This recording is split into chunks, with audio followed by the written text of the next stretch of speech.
Yang penting di sini bangkit. Yang penting di jalan tengah ini jangan nyerah. Saya mau iring Yesus seperti lagu lama.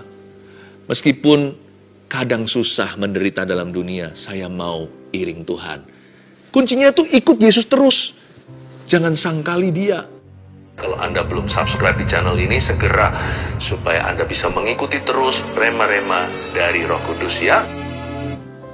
Yesus sudah bangkit, maut sudah dikalahkan. Jangan sampai kita kehilangan visi hidup ya, karena di depan kita ada sorga. Kalau kita percaya berarti kita sudah punya hidup kekal. Maka itu bergairahlah dalam kehidupan ini. Jangan lesu, jangan loyo, jangan traumaan orangnya.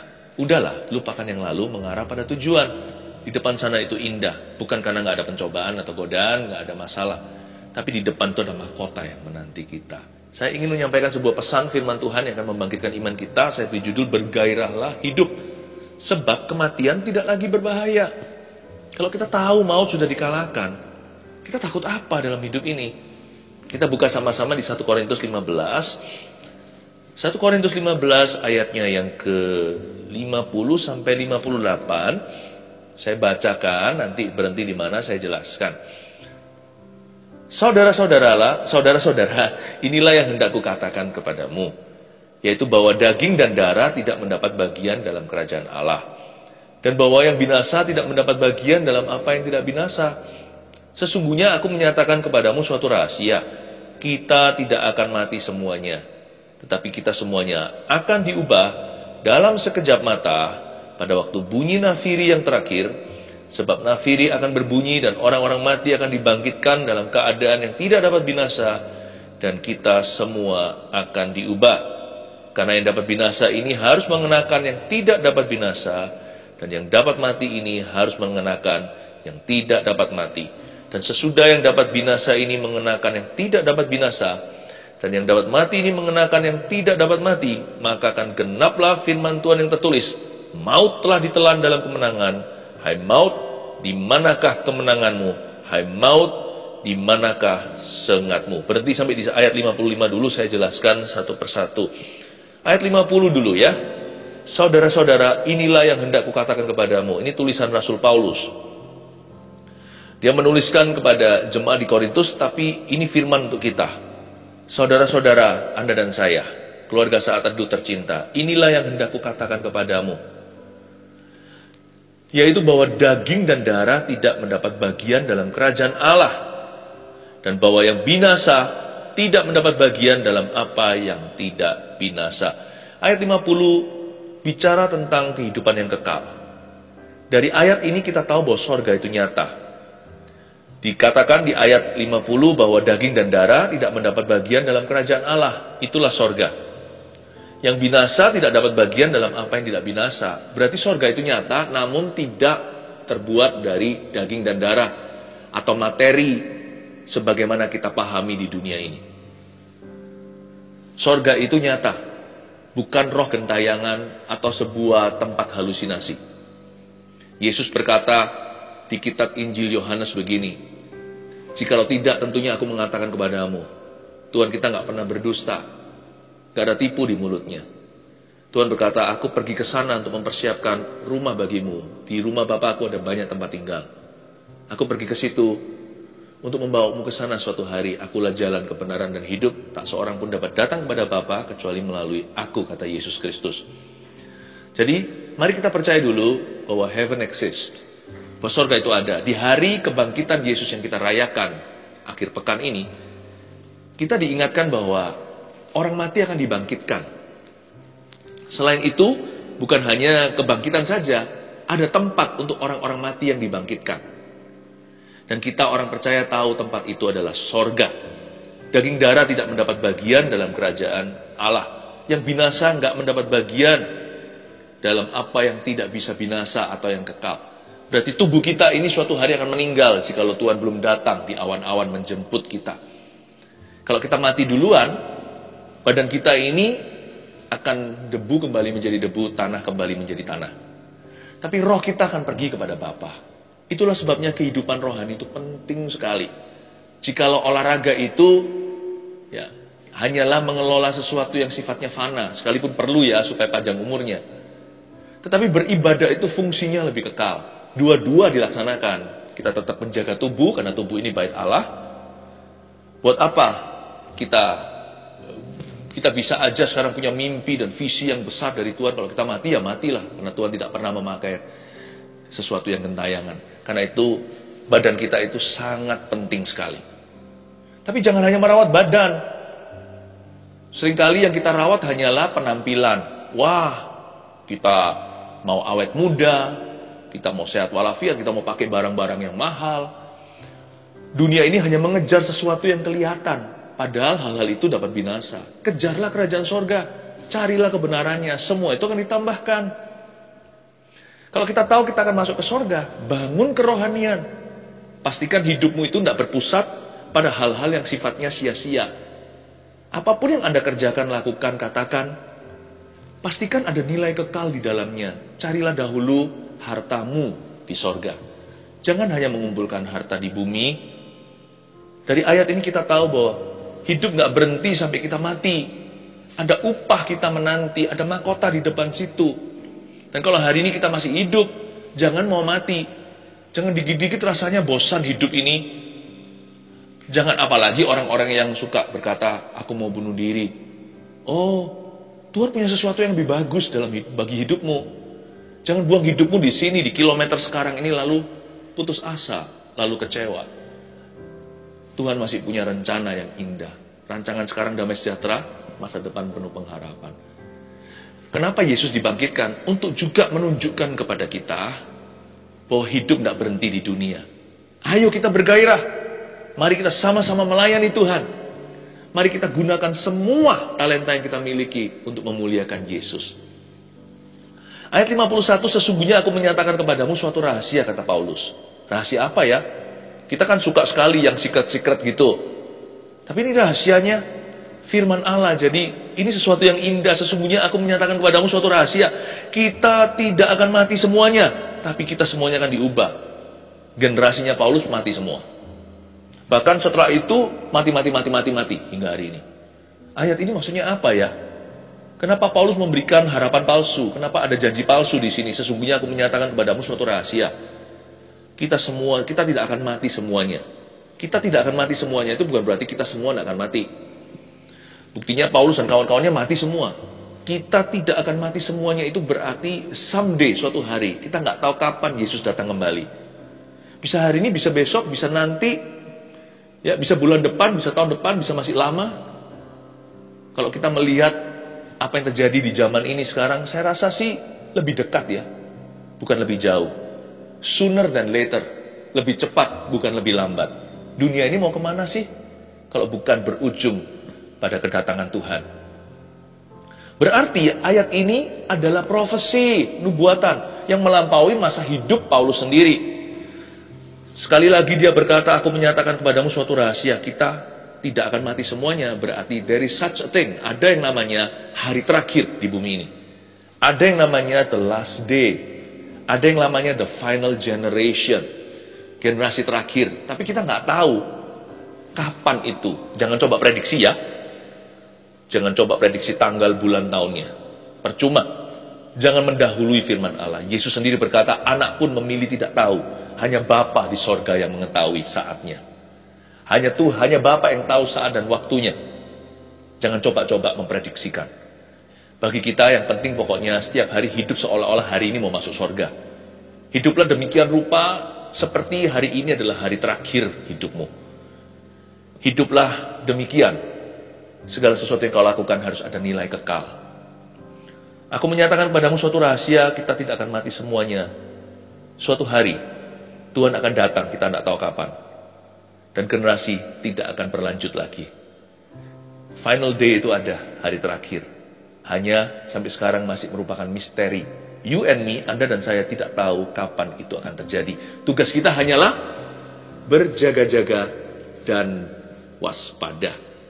Berjaga-jaga dan waspadalah. Hari itu datang seperti pencuri. Jikalau tuan rumah tahu kapan pencuri datang, kan dia bisa antisipasi. Tapi aku akan datang ketika tidak seorang pun menduganya.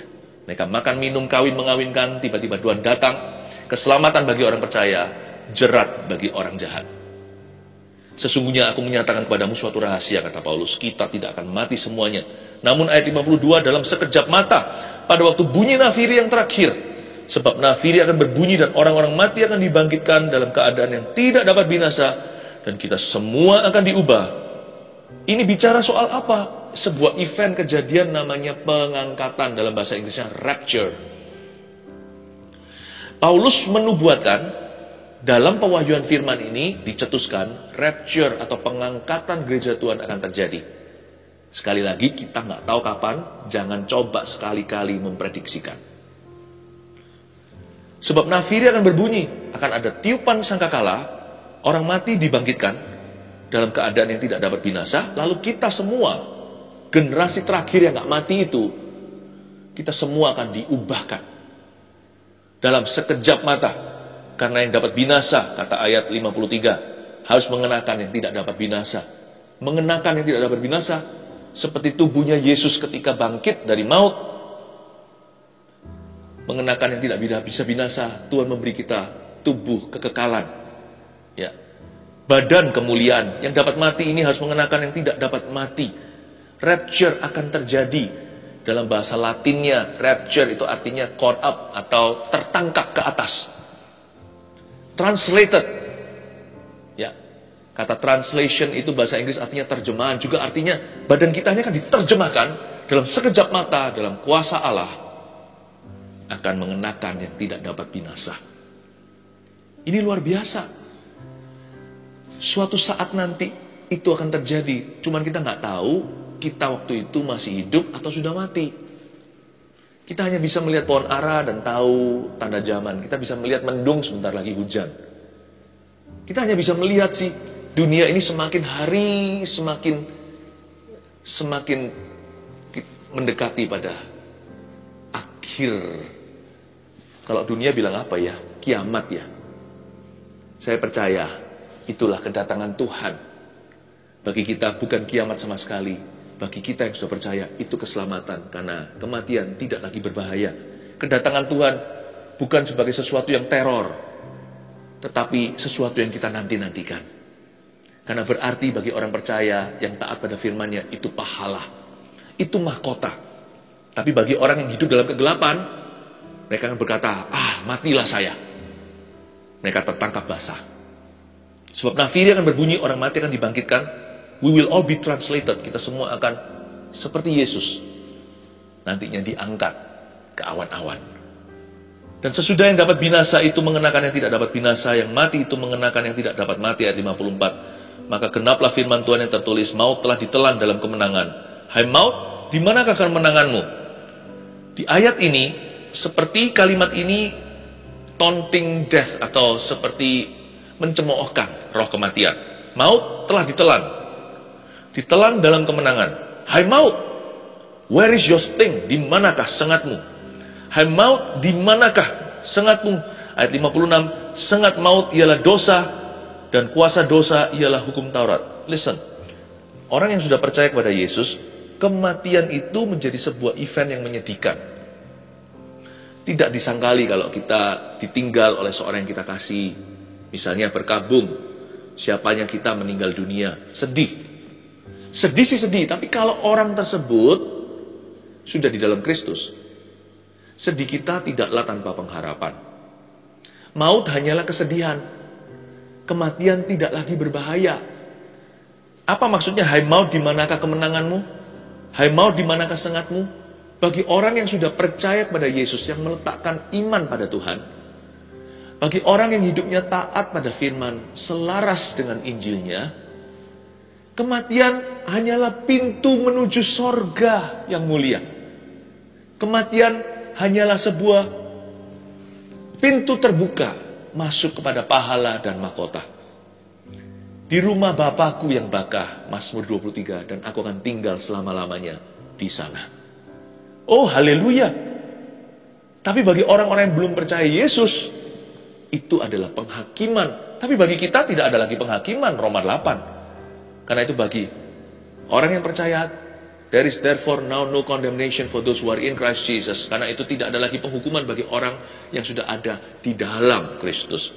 2 Korintus 5:17 berkata, barang siapa ada di dalam Kristus, Dia adalah ciptaan baru. Yang lama sudah berlalu, yang baru sudah datang. Di 1 Yohanes pasal 5 dikatakan, dan inilah tanda. Dan inilah kesaksian kalau orang sudah percaya bahwa kepada anak Allah, bahwa di dalam dirinya ada kesaksian bahwa dia memiliki hidup yang kekal selama-lamanya. Hai maut, di mana kesengatmu? Di mana kemenanganmu? Where is your victory? Mana bisamu? Tidak ada. Sedih sih sedih. Mana ada sih orang ditinggal oleh kekasihnya meninggal dunia lalu dia happy ya. Nggak ada. Sedih. Tapi dia tahu dalam hatinya, bukan karena dia belajar di university.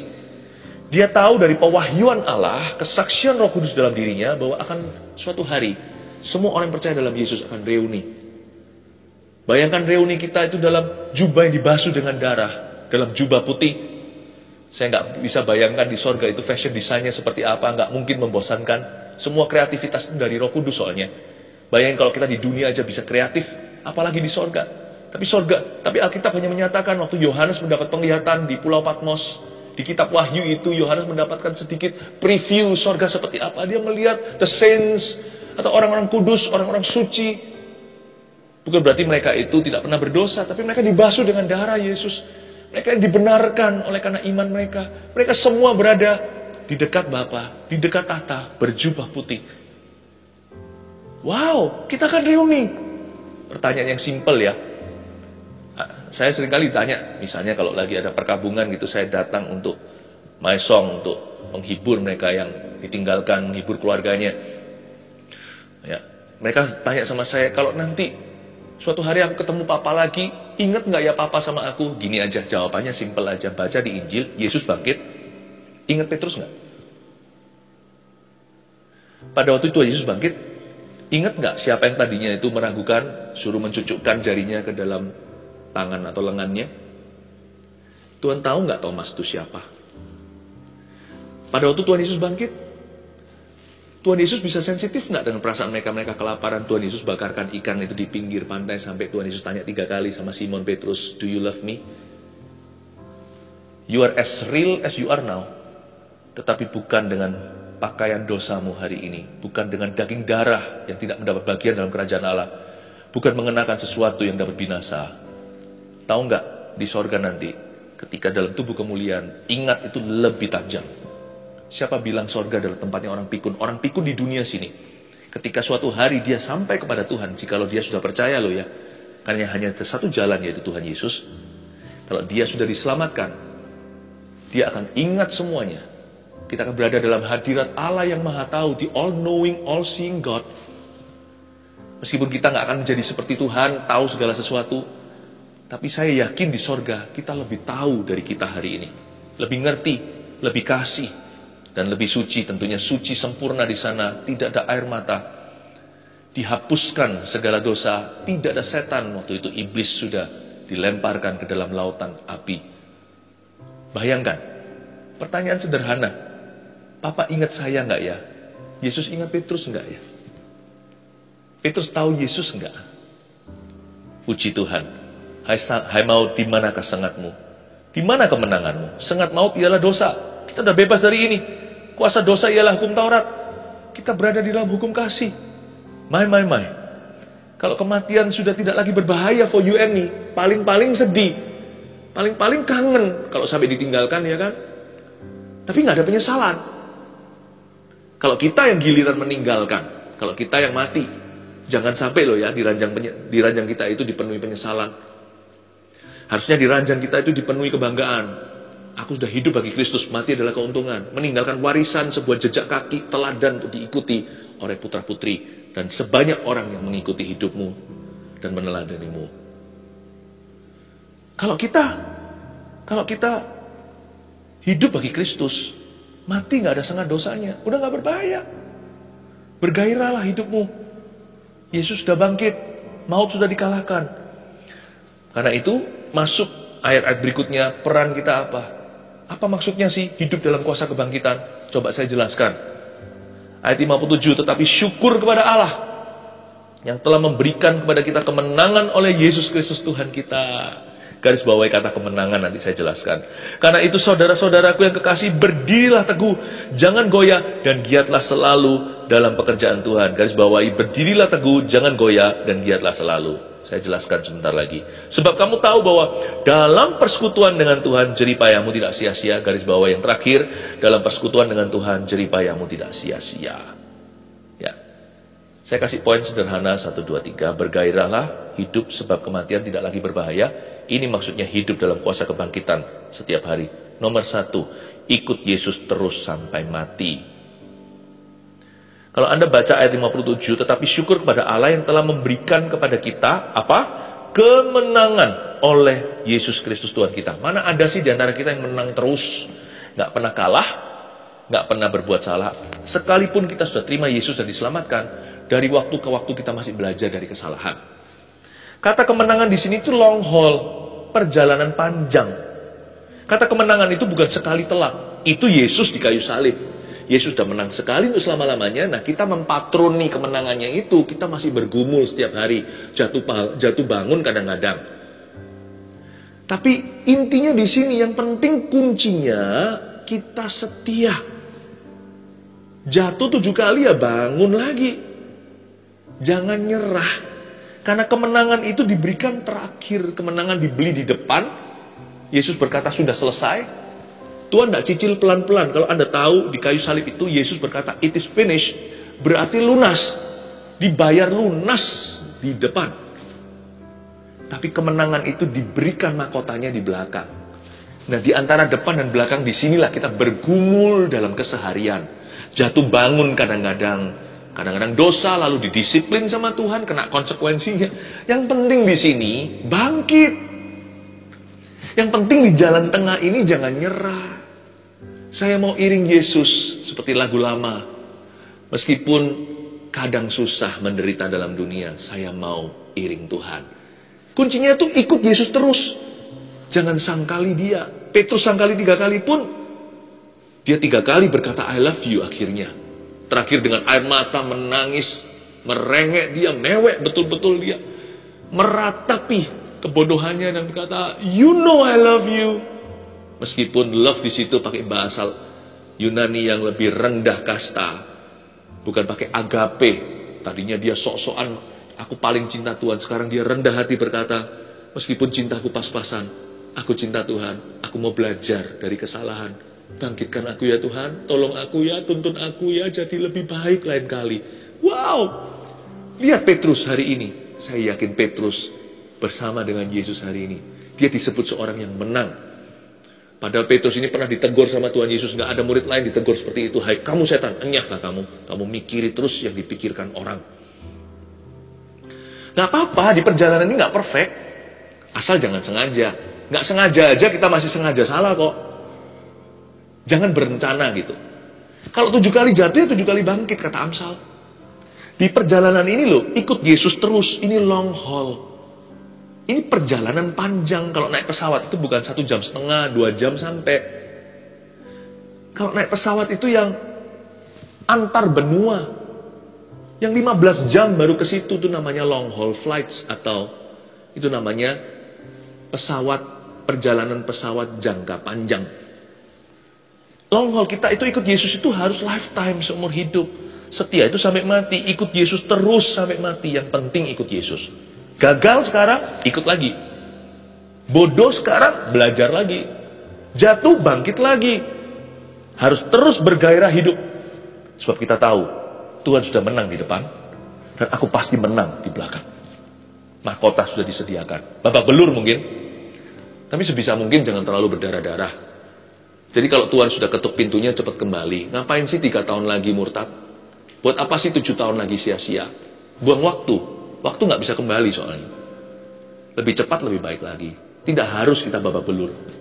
Makanya ketaatan itu indah. Orang yang taat itu, upahnya bukan hanya di sorga. Di hidup ini pun dia melihat buah-buah kebenaran. Delayed obedience is delayed glory too. Pahami ini. Ketaatan yang kita ulur adalah kemuliaan yang mundur. Ya, ikutlah Yesus, ikut sampai mati. Yesus kan berkata begini, follow me. Nggak gampang loh ikut Yesus, Gampang-gampang susah sih. Dibilang gampang ya iya karena Tuhan yang tolong. Dibilang susah, dibilang gampang sekali, bukannya tanpa harga yang dibayar. Bukan Yesus yang suruh kita bayar harga. Kita mau ikut Yesus itu loh, dunia menentang kita. Jadi mereka yang suruh kita bayar harga. Saya mau ikut Yesus, teman-teman saya nggak dukung. Oh, fanatik kamu, fanatik lu. Bukan Yesus yang suruh saya bayar harga, tapi mau nggak mau kalau mau ikut Yesus pasti bayar harga. Sebab di dunia ini banyak orang yang tidak cinta Tuhan. Bayarlah harganya, nggak apa-apa. Bergairahlah hidup. Karena kita tahu kita pasti akan menang. Itu yang disebut tetapi syukur kepada Allah yang telah memberikan kepada kita kemenangan oleh Yesus Kristus Tuhan kita. Kata kemenangan di situ adalah perjalanan jangka panjang. Up and down-nya juga. Oke? Ayat 58, kita akan lihat poin kedua, bergairahlah hidup sebab kematian tidak lagi berbahaya. Yang kedua, aktifkan semua talenta untuk Tuhan. Itu di ayat 58. Karena itu saudara-saudaraku yang kekasih, berdirilah teguh. Jangan goyah dan giatlah selalu dalam pekerjaan Tuhan. Suruh berdiri teguh, jangan goyah dan giatlah selalu. Itu sebenarnya satu kata.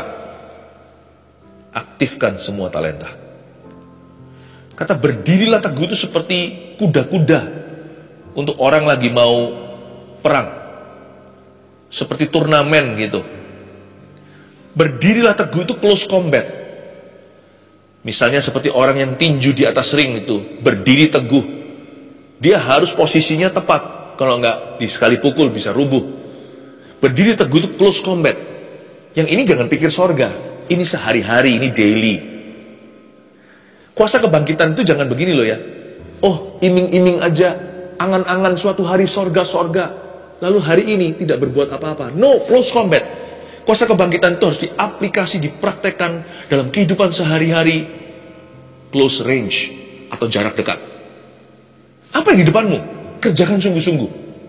Bergairahlah, karena Anda tahu ujung ada pahala. Apalagi yang nilainya kekal. Ya, meskipun pekerjaan kita sehari-hari misalnya, ya, dalam pekerjaan sehari-hari pun minimal kita bisa syukuri. Pastikan kita berbuah-buah kebenaran lewat apa yang kita kerjakan sehari-hari. Close combat di situ. Aktifkan semua talenta untuk Tuhan. Bukan hanya suruh berdiri teguh, disuruh jangan goyah supaya nggak rubuh. Giatlah selalu. Kata giat itu berarti rajin, tekun, mencoba lagi, berusaha, belajar, survei, riset. Ya kan? Bukan cuma riset menyelidiki, kadang kita juga riset, diset ulang kalau perlu.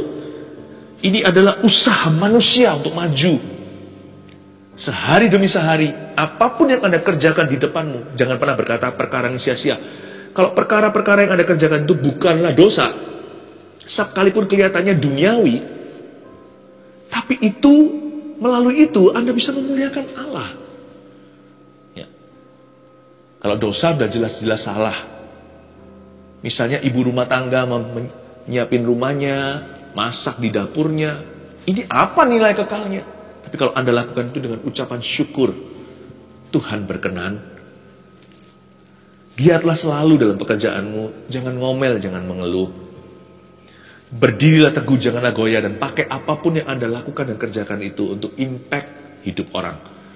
Untuk berdampak bagi orang-orang di sekeliling Anda. Aktifkan semua talenta untuk Tuhan. All. Karena semua talenta itu hanya untuk hidup ini, di tengah. Nanti kalau sudah mati, talenta itu nggak bisa kita kelola. Yang sisa hanyalah pahala kita. Yang sisa adalah hubungan dengan Tuhan. Aktifkan semua talenta. Bergairahlah hidup. Sebab kita nggak hidup selama-lamanya. Jangan yang dilihatin melulu masalahnya. Kurangnya terus yang diungkit-ungkit. Negatif pikirannya. Padahal ada banyak yang kita bisa syukuri loh di hidup ini. Orang sakit pun masih banyak yang bisa disyukurinya. Kalau saya sakit ya, kalau saya belum sembuh, saya paling tidak bisa bersyukur. Yang sakit saya, bukan istri saya, bukan anak-anak saya. Syukur itu selalu mencari celah, selalu menemukan jalannya. Dan aktifkan semua talenta. Jangan renungkan nasibmu, jangan ratapi hidupmu. Don't do that. You don't live on earth forever. Anda tidak hidup di dunia ini forever and ever. Pastikan hidupmu berguna. Yang terakhir, sebab kamu tahu bahwa dalam persekutuan dengan Tuhan jeripayamu gak sia-sia. Maksudnya apa? Poin ketiga, jangan takut susah di dunia. Inilah kuasa kebangkitan. Jangan takut susah. Jangan lemah jadi orang.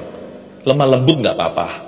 Mengakui kelemahan di depan Tuhan nggak apa-apa. Tapi janganlah kita memilih untuk jadi orang yang lemah, karena Tuhan memberi kita kekuatan. Karena Roh Kudus tinggal di dalam dirimu dan diriku. Jangan takut susah di dunia ini. Sekalipun saya susah menderita dalam dunia, saya mau iring Yesus sampai selama-lamanya. Jangan takut susah di dunia. Setbacks itu nggak apa-apa.